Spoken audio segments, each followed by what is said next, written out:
So we back at it, another crack at it, and we taking another crack at it. It's Monday morning, and today's breakfast is gonna be swapping out this heating element. But before we actually get started changing the part, we absolutely have to de-energize this system.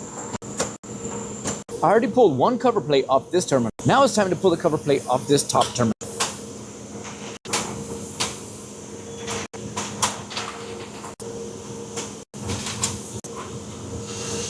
And there she is. But she's looking a little dirty. She might have to take a bath or shave. Either way, the next objective is to get these two terminals unscrewed from the heating element.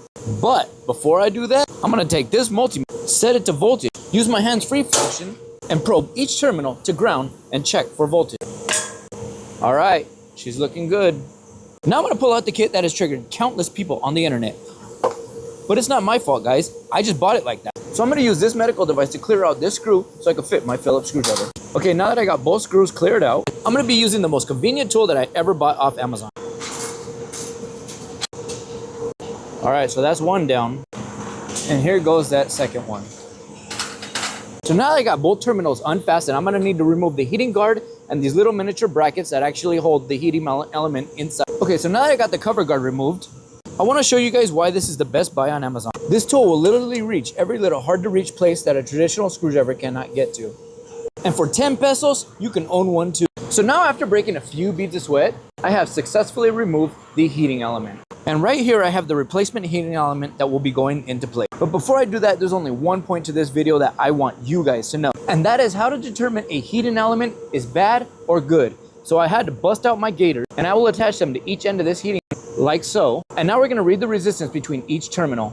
And we are reading 19 mega ohms. That is way too much resistance for this heater to actually ignite that heating element. And how do you know that? Because I know all the specs and what a new heating element should be reading. We have a 480 volt, 2000 watt element. And by using my Ohm's law formulas, that's how I'll determine whether that element is good or bad. And when it comes to resistance heaters, we're looking for a resistive load.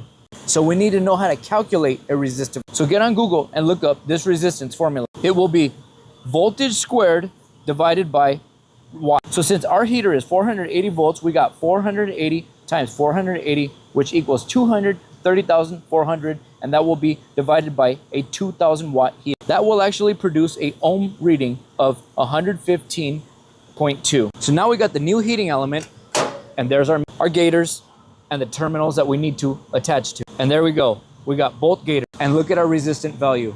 We have 119 ohms. According to our Ohm's law calculation, we should be reading 115 or thereof. So it looks like this brand new heating element is in immaculate condition and it's reading right around the value that we need to be at. As for the old heating element, sayonara, son. If you guys didn't take away anything else from this video, aside from all my inflammatory statements, please Google your Ohm's law formulas and learn them. Memorize them and use them, because this is gonna make you a better troubleshooter electrician. And one more little tip before I call this video quits is what I use to seal these terminals. After I'm done installing any resistive heaters, I always seal the terminals with this RTV coating. Aside from the cover guards, it's just an added layer of protection that will keep you from having that terminal short to ground or anybody actually making contact. I've used this stuff for a long time and it's always proven to be good. So until the next one, guys, stay safe out there.